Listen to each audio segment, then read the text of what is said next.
नमस्कार, मी आपल्या सर्वांचा मित्र अक्षय दाटे. आज छत्रपती संभाजीनगरमध्ये डेअरिंग द बारामती फाईल्स नावाचा चित्रपट येतोय. त्यांची टीम आलेली आहेत आपल्यासोबत. त्या चित्रपटातली नायिका असलेल्या पूजा धामे आपल्यासोबत आहेत. त्यांच्याकडनं जाणून घेणार आहोत, की त्यांचा अनुभव कसा होता? चित्रपटाबद्दल त्यांच्या जी भूमिका आहे, ती भूमिका नेमकी कशी आहे? आणि हा चित्रपट नेमकं बारामती म्हटल्यानंतर राजकारण सगळ्यांनाच आठवतं. या राजकारणावर आहे, की सोशल इश्यूज आहे, की सामान्य माणसावरील चित्रपट आहे, तेही जाणून घेणार आहोत. नेमकं चित्रपट कसा आहे आणि आपल्यासोबत त्या चित्रपटाच्या नायिका असलेल्या पूजा जी आहेत त्यांच्याकडनं जाणून घेणार आहोत, की नेमकं त्यांचा अनुभव कसा होता. नमस्कार. नमस्कार. खरं तर तुमचा हा पहिलाच चित्रपट आहे. तर या चित्रपटाबद्दल नेमकं कसा अनुभव? खरं तर हा माझा पहिला चित्रपट आहे.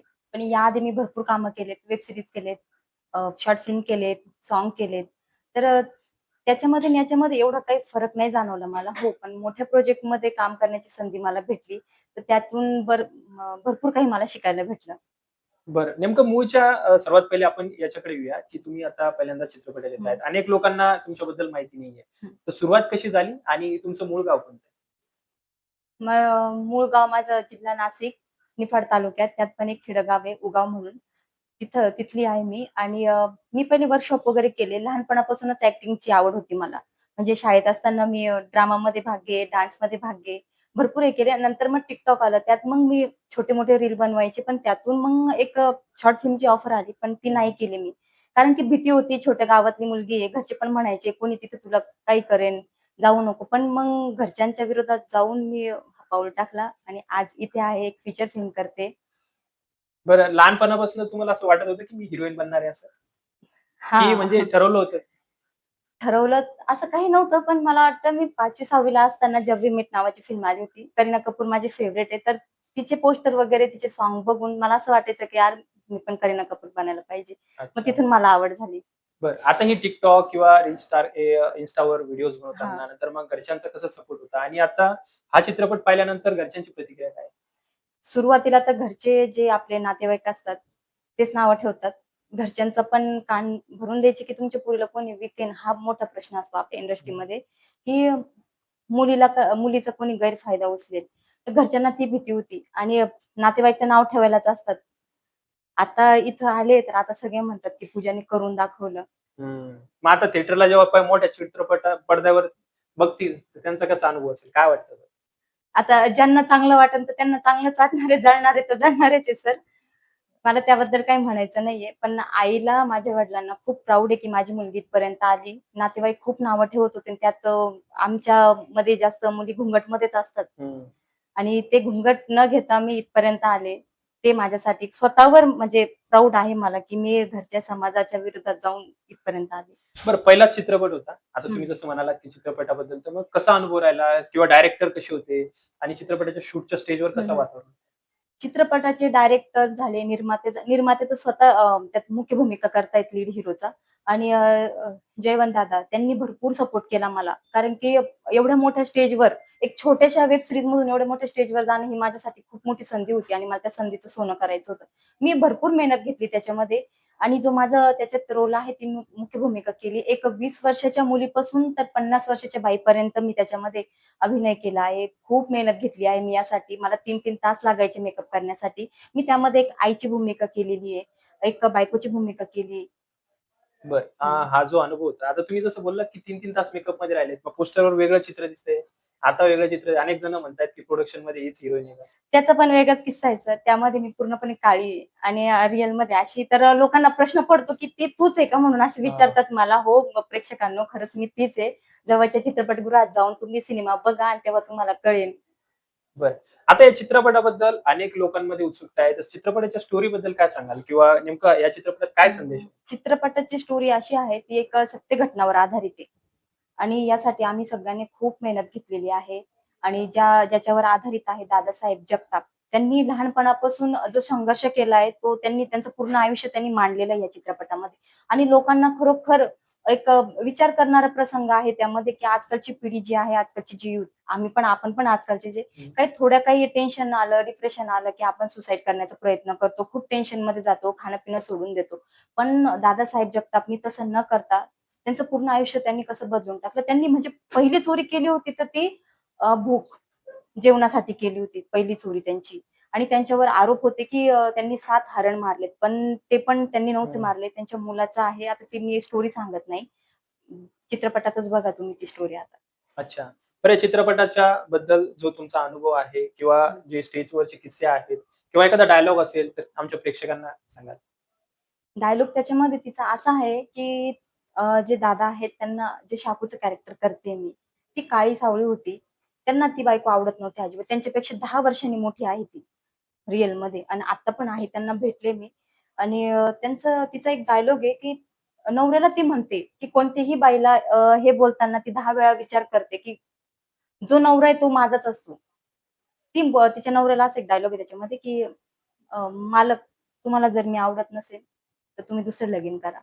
म्हणजे एक इमोशनल डायलॉग एक बायको नवऱ्याला म्हणते, की लग्न करा म्हणून आणि ऑलरेडी त्यांचे 2 लग्न झालेली त्यामध्ये अरे वाह! आणि मी त्यात तिसरी. आणि एक किस्सा असा आहे त्याच्यामध्ये, की ज्यांचे 4 वाईफ होते, त्यांना एकालाही मूल-बाळ नव्हतं.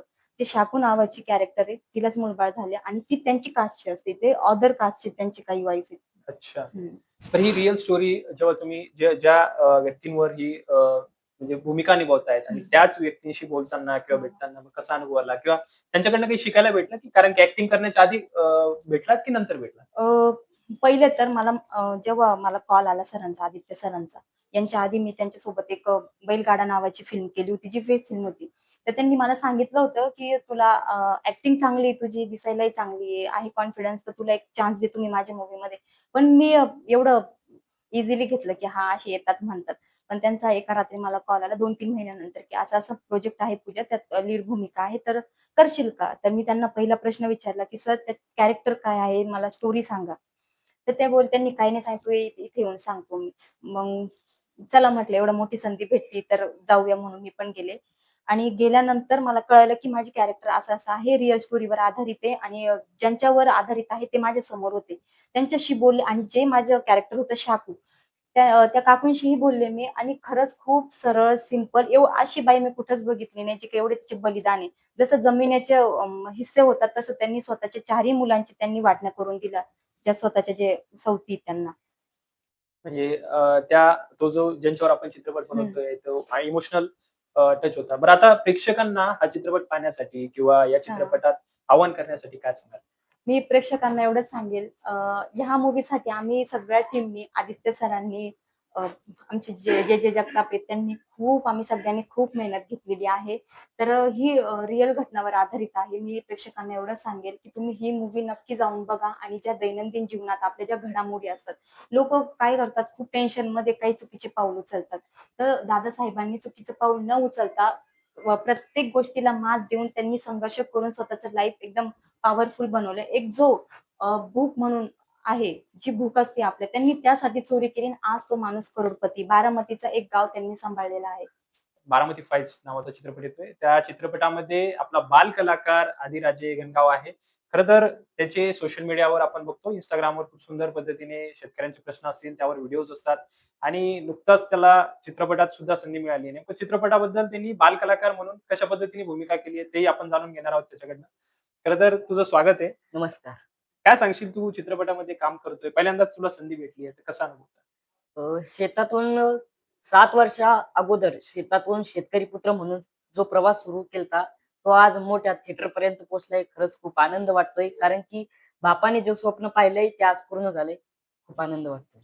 बरं, चित्रपटात काम करताना कसा अनुभव होता? म्हणजे की कारण की तू मोबाईलमध्ये शूट करत होता, हो. डायरेक्ट कॅमेरे, मग तो अनुभव कसा होता? याआधी पण माझं एक नवरदेव बी.एससी ॲग्री चित्रपट आलेला आहे. त्यामुळे काही कॅमेऱ्याचं काही वाटलं नाही जास्त भीती. त्यामुळे एकदम बिनधास्त ॲक्टिंग केली. बरं, याची संधी कशी भेटली? म्हणजे तुला त्यांनी कॉल केला होता, की तू गेला होता ऑडिशन द्यायला वगैरे? मी 1 वर्ष ऑडिशनला गेलतो मी त्यांच्या तिथं. ऑडिशन केलं. त्यांनी मला सिलेक्ट केलं. मग नंतर आमचं कॉलवर बरं, आता तू शाळेत जातो की चित्रपट म्हणजे की कॉलेजला वगैरे? नाही शाळा शाळा कितवीला आहे? 9वी ला. 9वी ला. मग आता तू शूटला गेला होता तेव्हा शाळेतल्या पोरांना वगैरे सांगितलं का चित्रपटात येतोय तू? हो. पोरं म्हणे, "केव्हा येतो चित्रपट? तू मला सांगत नाही. व्हिडिओ टाकत जा. आम्हाला पाहायचंय." मग आता चित्रपटात जेव्हा शूटला गेला त्याच्यानंतर शाळेतल्या लोकांना, पोरांना सगळ्यांना माहिती होतं. हो. मग आता चित्रपट आल्यानंतर काय शाळेची प्रतिक्रिया असेल? आता शाळा उघडल्यानंतरच कळेल ते काय बोलतील ते. मग आता हे जे शूट झालं तेव्हा शाळा चालू होती का? हो, शाळा चालू होती. मग तेव्हा ते इंटरव्ह्यू मध्ये किंवा शाळा सुटलेला असताना शाळेवाल्यांना कळलं की तू आता चित्रपटात येतोय. तर मग काय त्यांनी काही बोललं असेल ना? हम्म. सर लोकांना खूप आनंद झालता म्हणे. सर बोलत होते "जे माझ्या शाळेतलं पोरग हां. ऍक्टर झाले. सर म्हणते माझ्या पोराला घे म्हणे त्या चित्रपटामध्ये. अच्छा, सरांनी पण तुला रेफरन्स केलं लगेच. हो. बरं. मग आता तू हे जे Instaवर रील बनवतो. Insta रील बनवताना काय-काय अडचणी येतात किंवा कशा पद्धतीचे तुझे कंटेंट असतात? माझं कॉमेडी कंटेंट पहिल्यांदा लोक नावं ठेवायचे, पण आता व्हिडिओ पाहून तेच लोक आता स्टेटस ठेवतात. ते स्टेटस ठेवायला लागले हम्म. बाबा. बरं, आता तू चित्रपटाबद्दल काय सांगशील? तुझी भूमिका काय आहे नेमकं चित्रपटात? अ, 2012ला बारामती मोरगावमध्ये एक घटना घडली होती. 7 हरणांचा शिकार केला होता. अ, त्यामध्ये केसमध्ये दादा जगताप म्हणून अडकले होते. एवढ्या संकटात असून पण त्यांनी त्यामधून मार्ग काढला आणि त्याच दादा जगताप यांचा मी लहानपणीचा रोल प्ले करतोय. बरं. म्हणजे हा बायोपिक आहे. हो, हो. नाही, सत्य घटनेवर आधारित अच्छा, चित्रपट. सत्य घटनेवर आधारित चित्रपट आहे. मग हे चित्र म्हणजे तू रोल करताना काय-काय आता समजा कॅमेरा हँडल करताना मग ते स्टेजवरचा अनुभव कसे होते तुझे? एकदम मस्त पूजा मॅडम पण होत्या आमच्या सोबतच म्हणजे माझी बहीणच. खूप आनंद आम्ही मजा-मस्ती धमाल केली. खूप आनंद वाटला. बरं. त्या चित्रपटात तुझ्या आवडीची आता पूजाताई झाली. अजून कोण-कोण तुझे फ्रेंड झाले तिथे? आदित्य राजे मराठे सर ते तर मला सपोर्टच करत होते. असं नाही, असं असं हं. कर, असं नाही, असं कर. बरेच सगळेच टीम. मग त्या चित्रपटातले तुझे डायलॉग वगैरे काय-काय? मला मला स्वतः माहीत नव्हतं त्या चित्रपटामध्ये म्हणजे माझा रोल होता आणि मला माहीत नव्हतं माझी आई कोणती आहे. त्यामुळे माझा एक डायलॉग होता, "आई मी कुणाचा गं?" आणि तोच इमेज आता बॅनरमध्ये आलेला आहे. म्हणजे आई मी कुणाचा ग? हं. बरं. आणि इमोशनल वगैरे काही असा डायलॉग किंवा एखादा असा प्रसंग ज्यावर तुला असा अनुभवता आला, की म्हणजे आपलंपणा वाटला त्यात. तो असा एखादा इमोशनल सीन वगैरे आहे त्याच्यात? हो. म्हणजे एक 2 इमोशनल सीन आहेत. तोच मी कुणाचा नेमकं मला माहीतच नाही माझी आई कोणती अच्छा. आणि वडील वारल्याचा एक सीन होता. खूप इमोशनल होता. तर तो प्रसंग कसा वाटला? एकदम मस्त कारण की वडील खूप सपोर्ट करतात मला. अच्छा, म्हणजे तू त्याला स्वतःचा अनुभव म्हणून तू ते एक्सप्रेस केला. हो. बरं. बरं, चित्रपटाबद्दल आता अनेक लोकं चित्रपट येणार आहेत. तर चित्रपटाबद्दल काय सांगशील बघण्यासाठी? की आता जी तरुणची पिढी आहे, त्यांच्यावर संकट आले की ती डिप्रेशनमध्ये जातात. फाशी घेण्याकडे जातात. पण जे दादा जगताप होते, ते थोडंसं डिप्रेशनमध्ये न जाता त्या संकटावरून मात करून ते आता मोरगावमधील सगळ्यात मोठे करोडपती आहेत. हेच सांगायचंय की कुठलंही संकट आलं तरी त्यामधून मार्ग काढा. डिप्रेशनमध्ये जाऊ नका. बरं. बरं, आता याच्यानंतर तुझा कोणता चित्रपट आहे का? किंवा नवीन काही रोल वगैरे भेटलाय का तुला? हो, झुंबाडमध्ये चालू आहे. त्यानंतर म्हणजे झुंबाडचं सिलेक्शन झालंय? हो. ॲक्टिंग वगैरे सुरू झाली आहे? हो. नाही आता हा चित्रपट लगेच रिलीज झाला, की त्याची तयारी. बरं, झुंबाडमध्ये येतोय. हं. मग आता रील वगैरे तुझ्या आता सध्या चालू आहे की बंद आहे? हो, चालू आहे ना. ज्यावेळेस टाईम भेटतो, चित्रपटात शूटिंग जेव्हा नसते, तेव्हा मस्त. बरं, आता लोकांना आता सध्या चित्रपट पाहण्यासाठी काय आवाहन करशील? नक्की बघा, एका शेतकरी पुत्राचा चित्रपट आहे आणि आदित्य राजे मराठे सर यांनी यावर्षी 12 फिल्म केल्यात आणि त्यांनी अशाच माझ्यासारख्या नवनवीन कलाकारांना ॲड केले. त्याबद्दल त्यांचे खरंच कौतुक करावे. जसं आता पूजा मॅडमनी जे सांगितलं, की हा चित्रपट सर्व जनतेनी निश्चितच पाहावा. कारण की एक रिअल स्टोरी आहे. जसं आता जी तरुण पोरं आहेत त्यांनी ह्या स्टोरीमधनं एक गोष्ट आपल्याला कळाली. जसं आदीने सांगितलं किंवा पूजाजींनी सांगितलं, की या चित्रपटामध्ये एक रिअल स्टोरी आहे आणि रिअल कॅरेक्टर आहे आणि त्यांच्या जीवनाचे अनुभव आहेत, की तुमच्या एका पोळीसाठी किंवा अन्नासाठी चोरी करावी लागणं आणि आज करोडपती असणं. मग हा जो अनुभव आहे, हा अनुभव निश्चितच तुम्हाला एक प्रेरणादायी या चित्रपटातनं बघायला मिळेल. आणि जे तरुण मुलं आहेत, जे नोकरीसाठी किंवा वेगवेगळ्या गोष्टीमुळे आत्महत्या करतात किंवा फ्रस्ट्रेटेड असतात, त्यांनाही या चित्रपटातनं एक प्रेरणा मिळेल, की जीवन कसं जगायचं. आणि यातनं निश्चितच चांगल्या गोष्टी आणि चांगला संदेश असेलच अशी अपेक्षा व्यक्त करूया. आणि ट्रेलर सुद्धा आला आहे. तुम्ही ट्रेलर निश्चित बघा. ट्रेलरच्या माध्यमातूनही तुम्हाला चित्रपटाबद्दल अनेक उत्सुकता निर्माण होईल आणि 12 तारखेला हा चित्रपट आपल्या जवळच्या चित्रपटात गृहात बघायला विसरू नका. धन्यवाद.